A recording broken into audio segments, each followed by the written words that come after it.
It's time for Talk Law Radio with Todd Marquardt. Todd Marquardt, attorney at law in Texas. If you're a millionaire or a thousandaire, Talk Law Radio is now on the air. Call in with your business law question, your elder law question, veteran aid, Medicaid, build a business to get paid.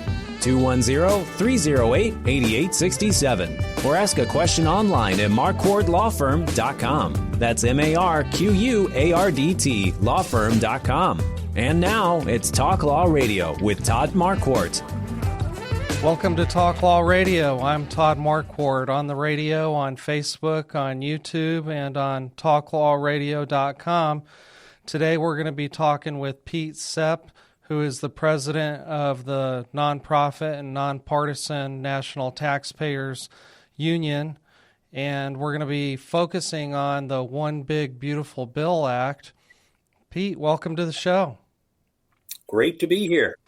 Tell us what's happening today that we need to know about the One Big Beautiful Bill Act.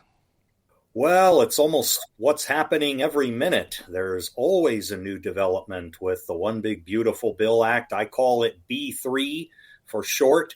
What this is, of course, is the centerpiece legislation from President Trump and Republican leaders in Congress to do several things. One, to extend and improve upon the tax relief laws that were enacted in 2017. Another, to make very strategic restraints and certain reductions in federal programs. Spending will still go up, just not as quickly. And wherever possible, to enact certain regulatory reforms that have a fiscal impact. So B3 does all of those things under a process called reconciliation. Tell us what your organization does and why are you so knowledgeable about this? Well, my organization, National Taxpayers Union, was founded all the way back in 1969 by a graduate student, the name of James Dale Davidson. He had just finished working for Richard Nixon's presidential campaign, and he realized at the time neither political party necessarily had the interests of taxpayers at heart 100% of the time.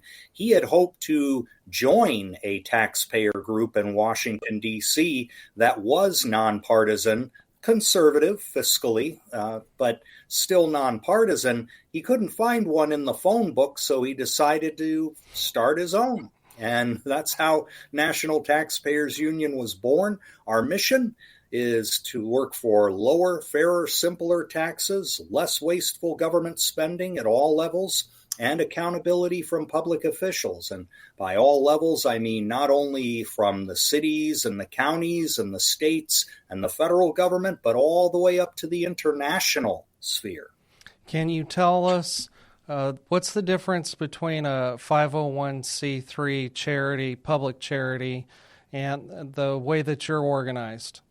National Taxpayers Union is organized as a 501c4 public and social welfare organization, and what that allows us to do is to lobby Congress. And the 501c3 organization, our National Taxpayers Union Foundation, is devoted solely to research and public education. It does not lobby Congress and advocate for legislation. Okay, so you have two organizations that are both focused on helping taxpayers do what you said before, lower taxes, simpler taxes. Yes, and less wasteful government spending. Our C3 arm, National Taxpayers Union Foundation, also has a public interest litigation function, meaning that we'll take state and local governments as well as the IRS to court when we feel there is an important precedent to set on behalf of taxpayer rights or to challenge an unfair or retroactive activity. I love that. We've been involved in a lot of cases. We file friend of the court briefs. We've also represented clients. One of our most recent victories was in Colorado, defending a constitutional limit on taxes and spending that requires voter approval for taxes to go up. There was a water district in Colorado that didn't see it that way, and they raised taxes without a public vote, we won. And now this water district's going to have to pay damages to the taxpayers they never asked in taking money out of their wallets. I'm sure that makes all your constituents happy. I wanted to remind everybody the reason that I'm having Pete Sepp from the National Taxpayers Union on the show today is because it's our mission to help you discover your legal issue blind spots by listening to me talk about the law on the radio. And this is an issue that's very confusing to people because of the way Congress works. And so I want you to help us understand that as we go along. And I want to start with the word reconciliation. What makes reconciliation different than other types of budget and spending bills? Well, reconciliation, as the term might imply to most folks, is a way that the House and the Senate resolve their differences, reconcile them in a budget process. Reconciliation differs from other types of fiscal policy, like a tax bill, say, that's increasing or decreasing one rate of tax on one type of tax. It differs from appropriations. That's the annual process where a large part of the federal government gets funded. Transportation, defense, if the federal government remains involved in education, that's where the appropriations process would come in. Reconciliation is a different process that sets overall tax and spending targets for usually a 10-year or 9-year period of time. The House passes its version, the Senate passes its version, they confer or they swap amendments in the nature of substitutes, all kinds of technical terms, but they arrive at a blueprint for taxes and spending over the long term that contain a variety of specific policies. And what that does is set the tone for appropriations and tax policy year by year that Congress will later work on. The key to reconciliation is that unlike most legislation that goes through the Senate, where you require at least 60 votes out of 100 to proceed with debate on the bill, reconciliation can go forward with just 51 votes, a majority of votes. And that's why it's such a powerful tool when one party finds itself with relatively narrow control of the legislative chambers. If you don't have at least 60 votes in the Senate as the majority party, most of your bills are going nowhere. The minority party can block them. And so with Republicans having just 53 seats in the Senate, they've got to use reconciliation to get some of their biggest fiscal priorities through. So this question may be coming out of left field, but I'm just wondering, why doesn't Congress use reconciliation every year? Now, I'm a young man, and I've only been following the government and politics for 45 years, so I haven't heard this term reconciliation every year. Like, I do recognize the word appropriation and having a budget. I don't think the federal government's had one of those in a long time. But No. why don't we see this every year? Well, we see it frequently, often every 2 years, every 3 years. A lot depends upon the fiscal priorities of the party that's in power in Congress, as well as who's president, of course. It can be used at least once a year, but it isn't always, primarily for, well, I'd give it two reasons. One, I hate to be cynical, but Congress really can't walk and chew gum at the same time. It's very difficult for them to get together such a large piece of legislation reflecting broad priorities in taxes and spending each year. They tend to do it every 2 years or 3 just because of the workload. Another reason is that many members of Congress may prefer to just let that current policy ride. If, for example, you want to extend the 2017 Trump tax cuts, which we can get into, for a period of 8 or 9 years, and you do that in the reconciliation process this year, you don't need to worry about it for another 8 or 9 years. So why even bother? Yeah, I do. I do want to talk about the 2017 Tax Cuts and Jobs Act and what happens if it expires and what's important for getting it through on this bill. But we'll head that up in just a moment. I had a question about the reconciliation process again. Now, we do know that the House passed the One Big Beautiful Bill Act, and that was a huge feat for 51% of the congressmen to agree on.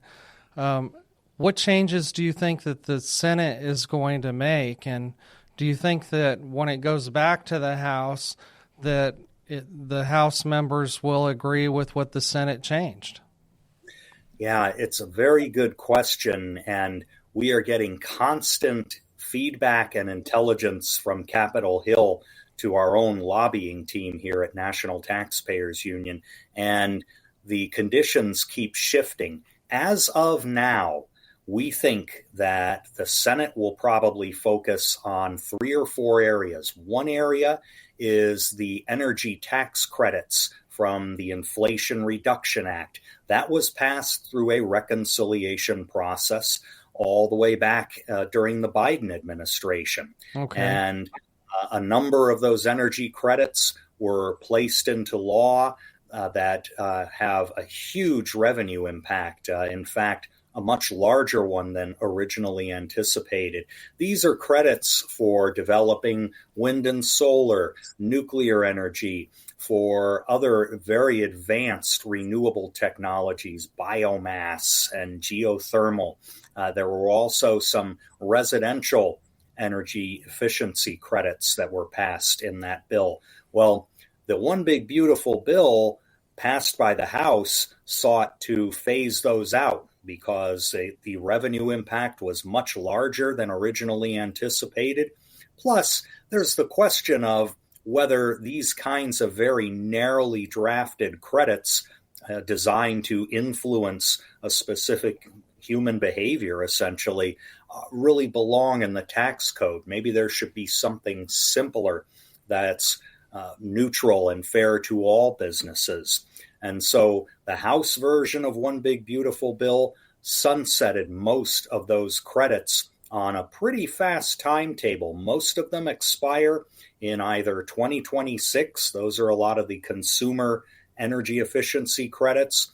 Most others that are business-oriented for building projects, that's all gone in roughly 2028, a little longer but clear. And so before in the Senate, yes. Before you get to the other 3 points, we've got to take a break. Stay tuned. We're going to talk more.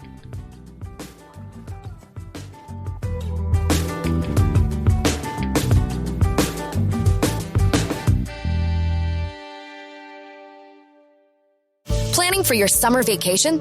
Don't forget to plan for the things that really matter. None of us are guaranteed tomorrow. Have you planned for your final affairs? Why spend time and money on vacation plans but neglect your legacy?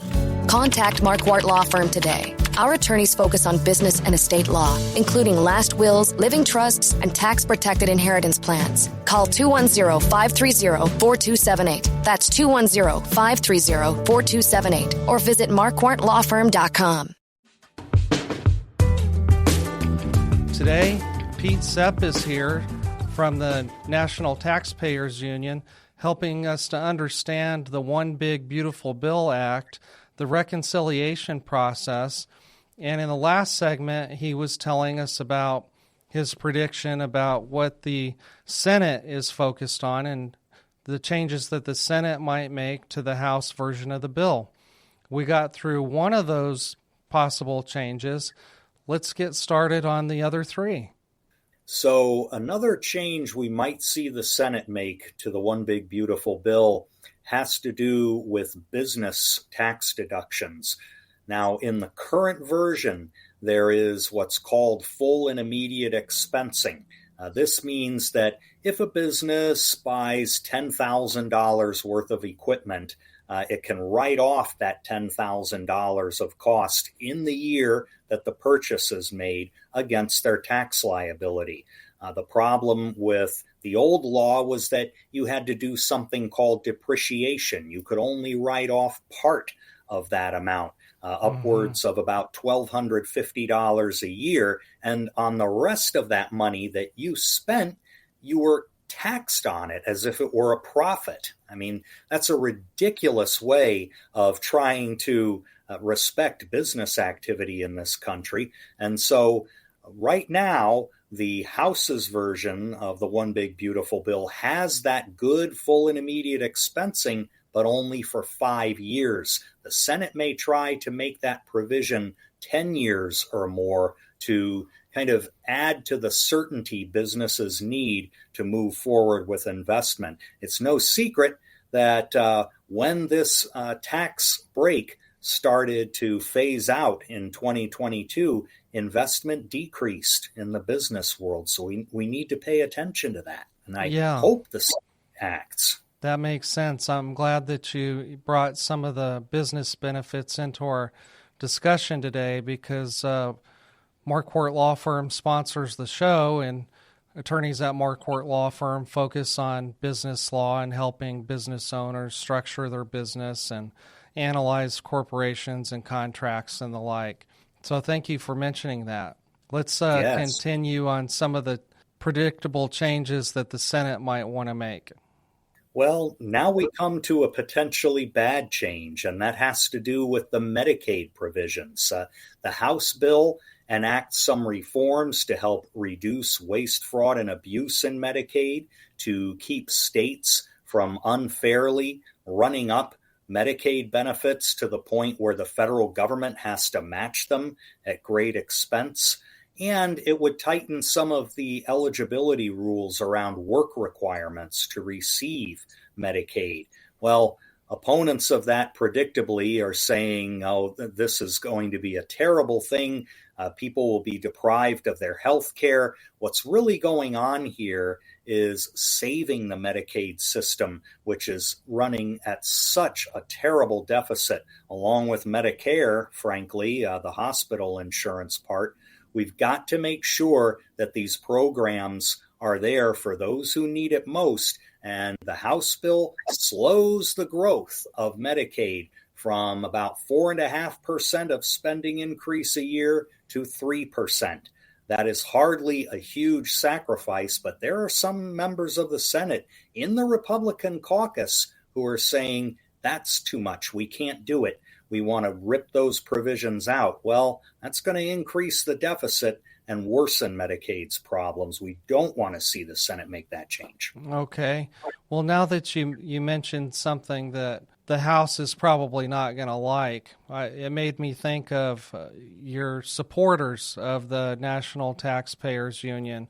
Tell us a little bit of the makeup of the types of people that support your organization, and how do they support it? Sure. We welcome support from anyone who is concerned about the fiscal trajectory of any level of government, taxes, spending, debt, regulation. We work on those issues, and we want all taxpayers to feel comfortable joining us in our mission. Our primary constituents are individual taxpayers in the upper middle class. Small business owners are disproportionately represented in our membership. A lot of that is because they're at the tip of the spear when it comes to IRS law enforcement. They don't necessarily have the resources that big businesses do to fight back when they're unfairly audited, and yet they have a little more income that the IRS could get its hands on than your typical working class family. And so we're especially sensitive to their concerns. I think that there might be more people in San Antonio interested in what you have to say. So I'm glad that you're on the show today.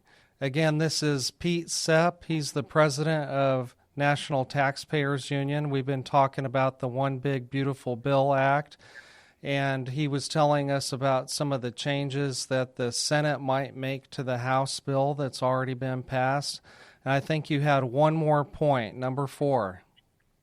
Well, my fourth point would be whether the Senate is going to simplify and modify some of President Trump's tax priorities. We may recall that on the campaign trail, he said he wanted to get rid of the tax on tipped income, get rid of taxes on overtime, do something about taxes on the interest from auto loans, and do something about taxes on Social Security. Well, the One Big Beautiful Bill kind of takes a decent approach towards Social Security. They're simply increasing the standard deduction that you take before you declare your taxable income for seniors. Mm-hmm. So that's a relatively simple way of doing it. But the others are quite complicated. They only last for a few years. The rules haven't been written on how you get these tax breaks. The Senate may decide, well, look, it's not fair to just confine this tax relief to people who happen to work overtime in a formal sense or get tips. Why not just allow all working people to get some form of tax relief, maybe increasing their standard deduction further or increasing the child tax credit further? Those would be easier ways of doing a similar thing. Is there a signal from Ted Cruz, who introduced the no tax on tips? Is that a signal that they want something different? It might be, and that's highly dependent on how long the Senate decides to mark up, that's what they call it, the House's version of the One Big Beautiful Bill. There have already been committee hearings on parts of the One Big Beautiful Bill in the Senate. The armed services portion, for example, was just marked up. Didn't vary much at all with what the House passed. I suspect, though, when we get to the energy title, when we get to the tax title portion of the bill, we will see more changes. What matters is this looming self-imposed deadline in the Senate. They want to have their version done and passed by July 4th. Well, that's less than a month away. Right. And like I said, Congress doesn't walk and chew gum at the same time. It's going to be a slow process. So they're going to have to watch their time and be careful about how many modifications they make. Okay. Well, before we get on to the next point, I wanted to give you 3 minutes to talk about the National Taxpayers Union. What do you usually tell people are the most important parts of your organization? The most important parts are we engage in shoe leather lobbying. In other words, lots of special interests have a lobbyist on Capitol Hill. Well, taxpayers need a lobbyist on Capitol Hill. That's the kind of thing we do. Anybody can send letters to Congress, can protest outside of Congress, can get on TV and complain about government, but there are very few organizations that actually have a dedicated lobbying team to try and advocate on legislation that matters to taxpayers. That's one of the things we do. I mentioned earlier that our research arm, NTU Foundation, does public interest litigation. Not many organizations do that on the tax issue. You can find some on the so-called center right that work on school choice or regulatory reform. We do our litigation on taxes and things that set precedents there. Another thing we do is research on very complex issues like IRS regulations or the way that the Congressional Budget Office assigns scores to legislation. Very minute stuff, but somebody's got to look into this and be the taxpayer advocate, the one in the room to say to the Congressional Budget Office and the IRS, here are the priorities you should be focusing on first. and we do that work as well. So when I became president 10 years ago, we had the decision of how do we compete with other organizations in our space? And my answer was we don't compete. We do what others are not doing in our movement, and we fulfill those needs. Okay. In our next segment, I'd like to talk about the 2017 Tax Cuts and Jobs Act and how this one big, beautiful bill might save it. But before we do that, we've got to take a break. We'll be right back.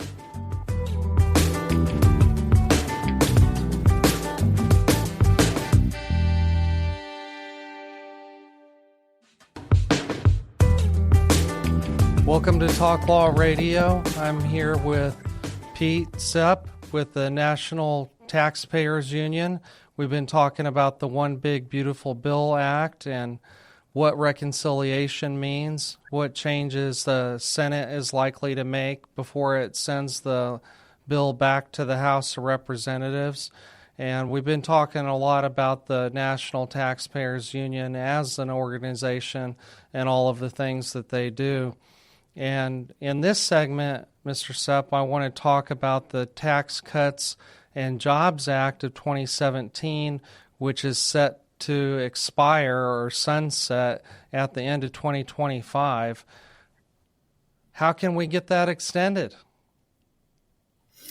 Well, there is a lot to extend, and the 2017 law has been vital in the economic growth factor that has made our economy successful until very recently, I'm afraid. But the 2017 taxpayer relief law that President Trump signed made sweeping changes both to the individual and business portions of the tax code. For example, individual tax rates went way down. Originally, they were 10% all the way up to 39.6%. They went from 10% to 37%. The median rate went 3 percentage points down. That doesn't sound like a lot, but when you're looking at $50,000, $75,000, $100,000 of taxable income, yeah, those 3 percentage points make a big difference. The standard deduction. I think most people would appreciate getting a 3% pay raise. Yes. And I mean, the list goes on here because the child tax credit, for example, that was only $1,000 per qualifying child, doubled under that law to $2,000. And we have to bear in mind that's a credit, not a deduction. In other words, a direct amount of tax that you no longer have to pay.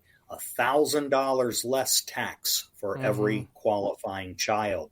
That's huge. If you have a family of 3 qualifying kids, you suddenly had $3,000 more in your pocket every year because of this law, on top of the reduced tax rates, on top of things like a new credit for small business income. Now, this, I should say, this is a deduction, not a credit, but if you have a small business, if you're a consultant, if you have, a handful of employees, or if you are self-employed, you could qualify for a 20% tax deduction.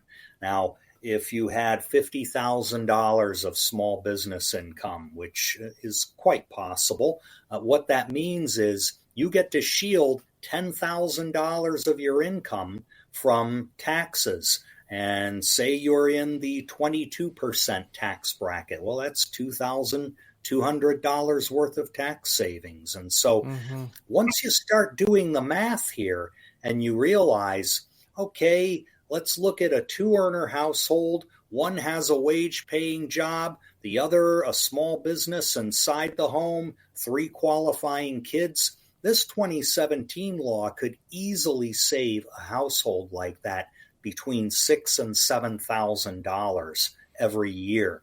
That is a meaningful amount of tax savings. And so you haven't been talking about millionaires and billionaires savings on tax dollars. You've been talking about regular working people.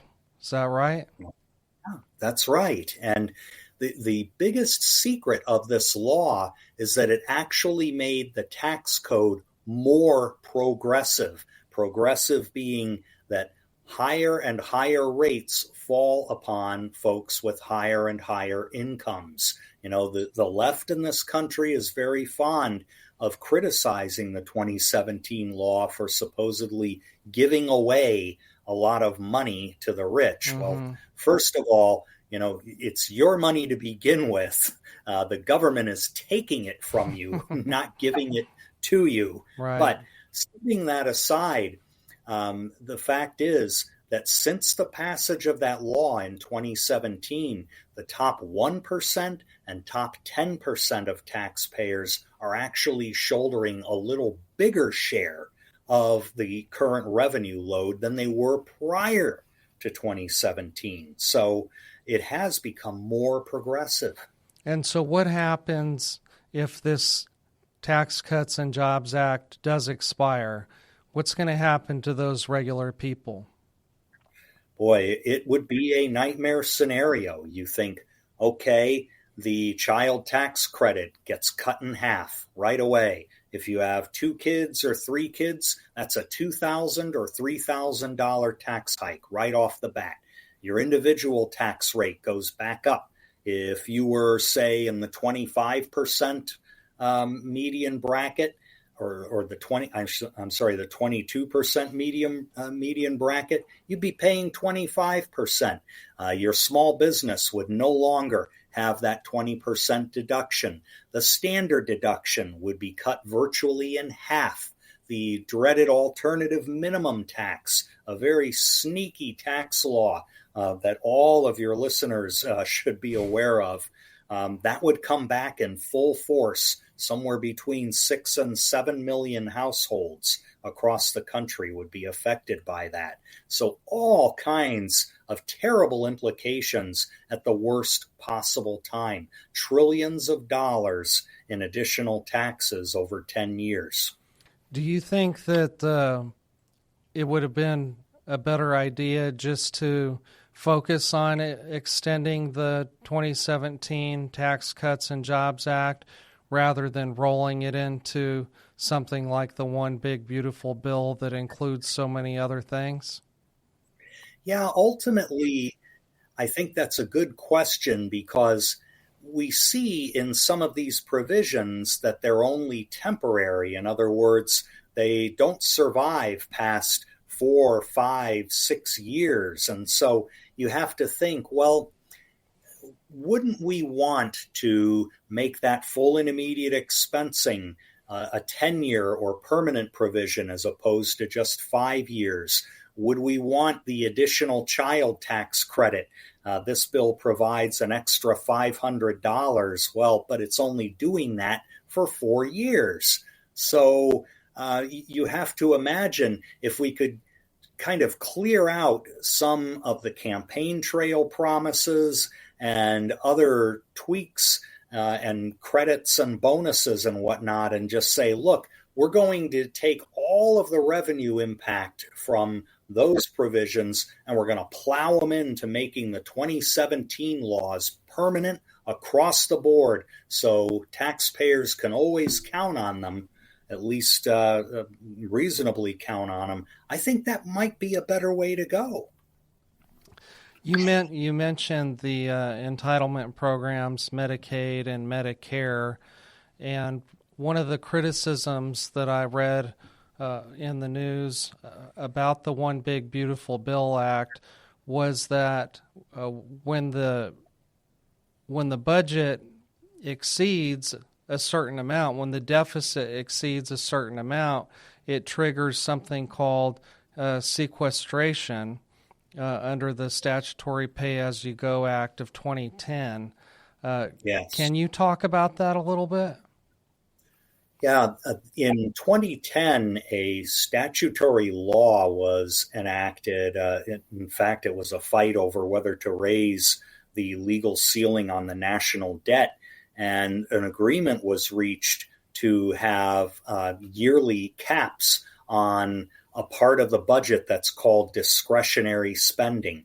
That's the part that funds those roads and defense and other items through annual appropriations that I mentioned earlier. It's not the whole federal budget. It doesn't include the entitlements that you just mentioned, but it's a decent part of the budget. And those caps were supposed to be hard and fast, limiting spending in Congress.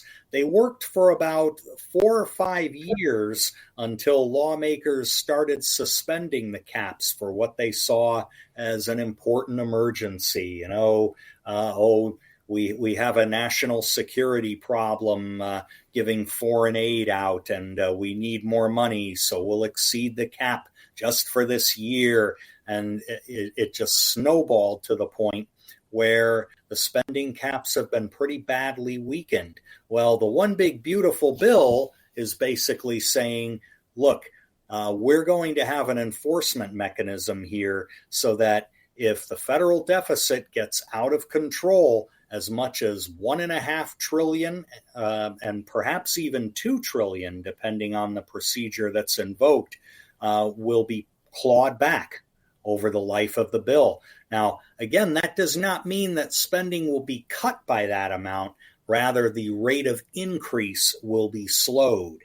And that's why you see the federal deficits persisting despite the fact that there is all of this spending restraint in the bill. It's still not enough. So the media makes it sound like that sequestration is going to cause cuts to Medicare and Medicaid, but I think you said that only happens to discretionary spending, not entitlement spending. That's right. And there is a provision in the One Big Beautiful Bill for Medicaid reforms, not Medicare, Medicaid. And I mentioned that earlier as a reminder. What they're proposing here is not to actually cut Medicaid spending, but rather to slow its rate of growth. Instead of 4.5% a year of increase, it'll go 3% a year of increase. So I'm afraid, yes, this might mean adjustments in the program. Some things might not be as generous going forward in Medicaid benefits, but that doesn't mean that there will be cuts for millions of people to have to cope with. Yeah, well, thank you for explaining that, because the media has been harping on that. We're nearing the end of this segment. In our next segment, I want to talk about your legacy, or what legacy means to you or to the National Taxpayers Union. And so I hope that that's okay. You can share as much or as little as you like. But for now, we've got to take a break. We'll be right back.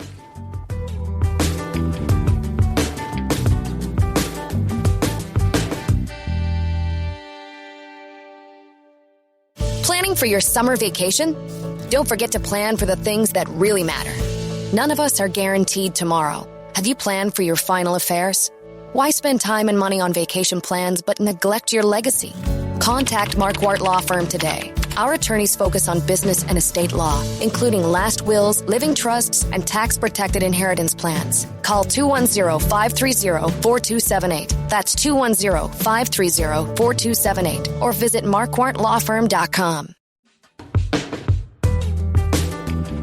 Welcome back to Talk Law Radio. I'm Todd Marquardt. On the radio, on podcasts everywhere, on Facebook Live, and on YouTube. Remember that the YouTube segments are cut into bite-sized parts so that you can listen to different topics while you're doing the dishes, while you're walking the dog, and while you're doing your homework if you want to. This is our fourth segment, and that's the legacy segment. And now, it's time for the Talk Law Radio Legacy Spotlight. What's your legacy? Sponsored by Marquardt Law Firm. So Pete Sepp, president of the National Taxpayers Union, is here with me talking about the One Big Beautiful Bill Act. And you've been telling us a lot about the National Taxpayers Union and its mission throughout the show. I wondered about you personally. I haven't asked you a lot of personal questions, so I'd like to know, what do you think of legacy? How would you define it in your own life, and what do you hope to see? How do you hope people will remember you? Well, I don't define legacy as a material thing. There could be any of a number of pieces of property from my dad's watch on down that I would consider a legacy, but that really pales in comparison to the two policy-based legacies that I've wanted to leave behind in my career. The first has to do with giving the American taxpayer rights and respect from their government. My second day on the job, I answered a phone call from a fellow, and again, this was 1988, who had reached the end of his rope. He found, unfortunately, the legal blind spot with problems with the IRS, and he told me he could no longer go on living because the government had handed him to that point. Wow. I don't know what happened to that fellow. I do know of others who have taken their own lives over IRS problems. I don't ever want that to happen to anyone. And there are laws, protections, and litigation that we can do to try and keep taxpayers from being abused by their own government. And that's an important thing to leave behind. We have successfully enacted 5 separate taxpayer rights laws. We're working on a 6th one because the job is never done. You always have to keep reforming the system so that people are protected. And I guess my second legacy has to do with debt. I mean, as the Bible says, the borrower is servant to the lender. Right. And I've seen that so many times in my career since 1988, both political parties saying, we'll get around to the debt problem next year. And next year never comes. Well, the day of reckoning is coming for us. I mean, you look at the bond auctions for federal government debt that occurred last week. There were very few takers in the investment community because there is an increasing lack of confidence in this government's finances. I'm not here to preach doomsday, but it is a cause for concern. So it's our irresponsible borrowing. What are some of the things that you have done or that you plan to do to make that mark so that people remember you for doing that? Well, when it comes to debt, we absolutely need some kind of permanent, lasting constitutional protection that says if the government wants to borrow, you need an extraordinary majority in Congress, 3/5, 2/3 to do it. And in good years, we should not be thinking about adding to the debt. In bad years, we should be very careful about doing it. And I'm convinced that in the end, that's what's going to be the solution, a constitutional approach, something like what the Swiss government has in what's called their debt brake. And we've come close to getting that passed in the 1990s, but it's been an uphill climb. Do you have information or resources on the National Taxpayers Union website so that people can learn more about that? Yeah, absolutely. Our website is NTU, our initials for National Taxpayers Union, NTU.org. Okay, great. Well, that's all I want to say about legacy. I want to go back to something that's been in the news, criticism by Elon Musk about the One Big Beautiful Bill. Is he out of line there? Is there anything that you think he's right about? Well, I'm not sure that his characterization of the bill as an abomination that should be killed is accurate. I certainly think that the taxpayer relief provisions preventing a $3.5, even $4 trillion tax increase from strangling the economy, that's an important plus in the One Big Beautiful Bill. We can't ignore that. I think that some of the slowdowns in federal spending and the reforms to Medicaid are a good start. I wouldn't dismiss his concerns entirely, though. The fact is that even if the One Beautiful Bill passes as is, the federal debt will rise by roughly $4 trillion over the next 2 years or so. And our debt is already at $36 trillion. Thinking that it would be past 40 under a Republican Congress and president gives us pause to think, well, if you're going to walk the walk on fiscal conservatism here, you're going to have to do a better job in controlling spending. You may not do it in the One Big Beautiful Bill. You may have to do it in things like that rescission package. I was just going to ask that. Thank you for bringing that up, because that's probably another term that people who don't follow politics know about, and they're hearing about it in the media. Now's your opportunity to explain in layman's terms what that means and why it's important.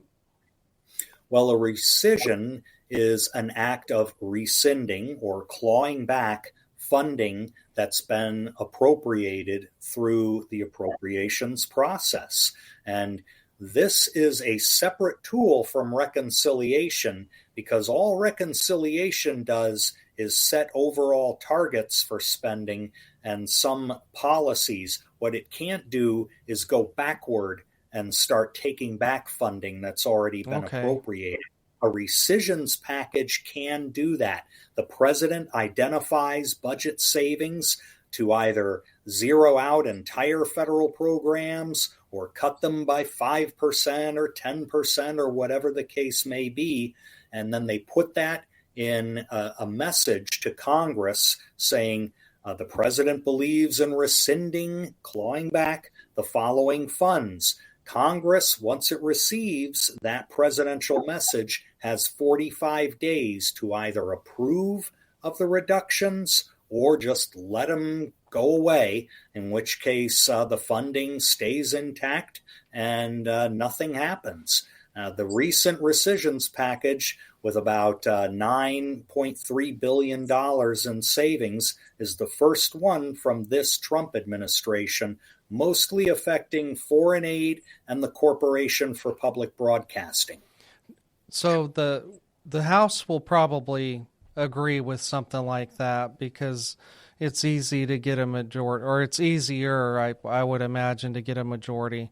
What are the rules with the Senate? Does it require 60 senators, or is it like reconciliation that just requires a majority? No, they can do 51 votes there, and it will be a close vote in the House. Believe it or not, there are certain Republicans, one from Nebraska was already saying today, well, I don't know if I can vote to rescind money for the Corporation for Public Broadcasting. Go figure. I mean, that's taxpayer-funded broadcasting. I mean, you pay your own way. Right, yeah. Why should taxpayers fund this? And those were started back in the old days when it was hard to get on TV. Now, yahoos like me can get on YouTube and the radio and podcasts very easily. Yeah, me too. So we only have a couple of minutes left, so I wanted to give you those 2 minutes to sort of recap everything that you're thinking about the One Big Beautiful Bill Act. How can we get those tax cuts extended and have the essential functions of government at the same time? We can do both, but it is going to take more work. The One Big Beautiful Bill should be viewed as the beginning of this process. With One Big Beautiful Bill, we can prevent a huge tax increase. We can start to chip away at the wasteful spending that's been going on in government for decades and has only increased since the COVID epidemic. Mm-hmm. We need much, much more action, however. Chip Roy and others in the House of Representatives are insisting that we move forward with more rescissions like the one the president just proposed. They're going to do more in the appropriations process to restrain spending, but we've got to tackle entitlements. They are the crisis right on our doorstep. They are no longer decades away. They're a few years away. That's our next big task. Okay, I was just thinking the media is always saying that you're not supposed to talk about cutting entitlements.